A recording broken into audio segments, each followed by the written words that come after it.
Okay, welcome to video number 2. What we'll do here is just go over quick tuning of your PC or Mac and explain how to use the 4-octave keyboard here and in the next panel.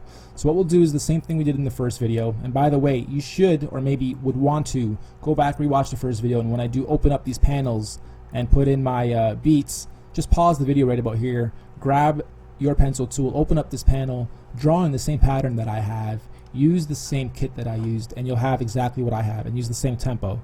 And we can follow along and do this together so that it's nice and easy for you.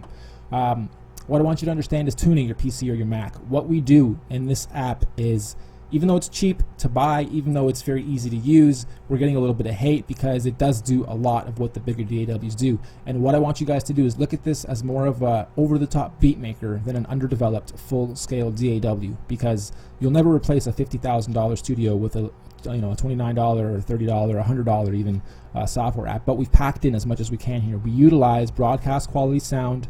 It's not MP3, it's 44.1 wave stereo 16-bit. So for every bar, right here's 2 bars that we've drawn in, for every half of this, and there's 16 slots for you to put in a variation of 10 sounds over each other. So even right here, that's a bunch of memory and a bunch of big files and data being called.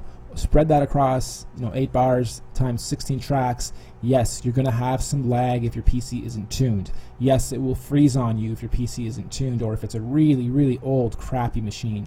You have to understand that we do use broadcast quality files. You would want to at least try to get your PC or your Mac optimized for great studio use. So again, Google tune my PC for audio, tune my PC for music production, tune my PC for rich media production, and follow the tutorials to make sure that your PC or your Mac is tuned to the top when it comes to audio production and big files. So what we'll do now is layers 5 through 8 are your keyboard tracks, and you can change these as well, but again, don't change anything in the template that it comes with. Just leave everything as is, and the template that we've laid out is very nice and easy to use. On layer 5, we're going to draw in 2 bars as well. Click, hold, and drag. Okay, now go back to your arrow, and we can just drag this loop node back. If you don't know what that is, I'll show you in a second, but I'm going to drag it back to here. That's just going to enable me to loop just that bit or play the whole track. So I just want to loop that bit. And one other thing I'll note is, for those of you noticing that once you get to the end of your loop, it kind of catches here, or it doesn't go back properly before it loops, you lose your head nod. Don't worry about it, because when you first build your 2 bars, all you're going to do later is grow your bar count and duplicate them and do what we did here. So you have no problem when it comes to looping, because you don't need to. You have a full track to play with eventually, or just quickly draw in and duplicate so that you have 8 or 16 bars. At least then you can have it pretty much timed for that amount of time. Here you can change this by a BPM or 2. That sometimes relieves the glitch that some of you guys are having, or bringing this back to 120 sometimes makes sure that it loops perfectly as well. But again, I don't really worry about it, because once I have my first bit in, I simply draw in the rest, duplicate, and I don't have to worry about this perfect loop at the beginning. So going back to the tutorial, we drew in 2 bars, we click on the bar that we just made, we click on edit. This brings up our keyboard editor, and right now it's on ARP, which sounds great, by the way. You can click on edit, which pulls up this panel, or you can click on P, which pulls up this panel, and this is all your categories. Might be a bit hard to see. Let me close that up. So we drew in our things, we click on P, this pulls up our categories. We can open up each category and then choose something within it. It's a great combination of beautifully mastered stereo image samples. We're on ARP. We open this up again. Now the Q on the keyboard you type with is this C. Okay, so Q going upwards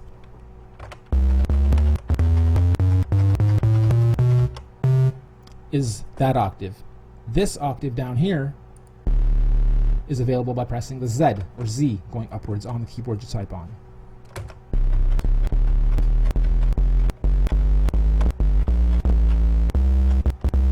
Okay, so what we can do is, while this is even playing, we can think of what we want to use for a bass line.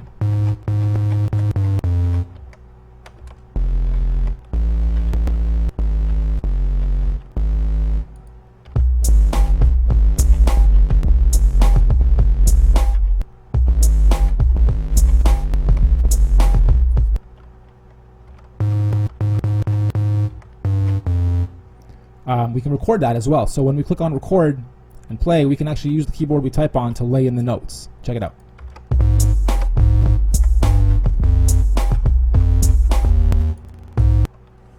stop it, click on your arrow, move them around if you know that they're off or they should be somewhere else on a different bit of the 16.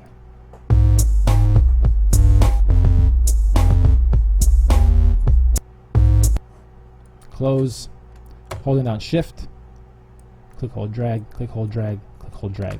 So now again, we have 8 bars, put our loop back on, move this back out. We have a simple bass line that we just drew in.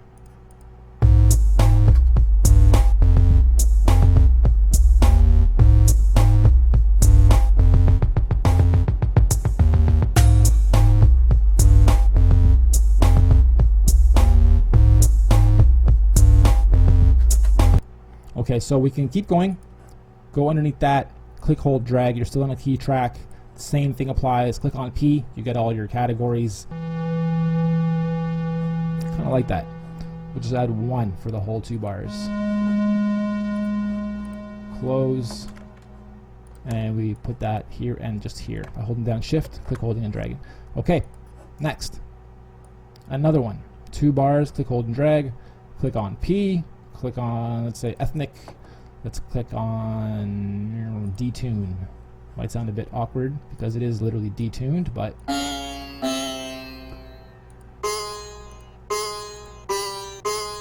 why not? We can click on pencil and draw the stuff in too. So we can go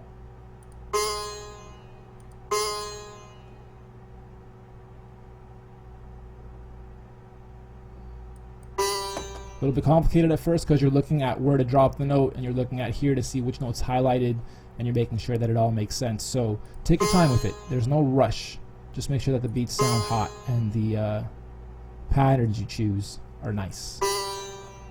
So already we have a very simple track coming into place, even though it's 8 bars.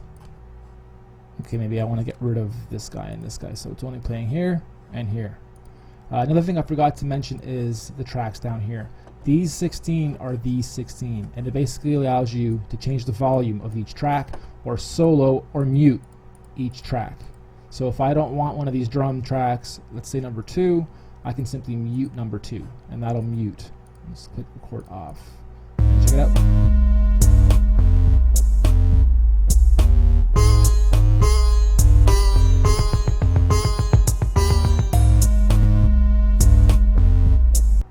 Okay, what I want to do is make number 7 quieter. What I want to do is unmute number 2 because that sounds really nice. And let's say I want to get rid of that. Bring it back to the beginning.